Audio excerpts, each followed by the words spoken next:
RGTI stock analysis and price predictions for Tuesday. Is it a buy or not? Let's see, where is Rigetti stock a buy or not for me right now? We're breaking all that down.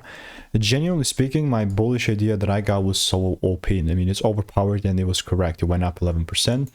Sad part about this is it never gave me the confirmation, which is totally fair. You know, sometimes it's going to move without giving you the rules, and that's going to be part of the process. I mean, with Rigetti, I have a lot of receipts. I got like a 55 result in here.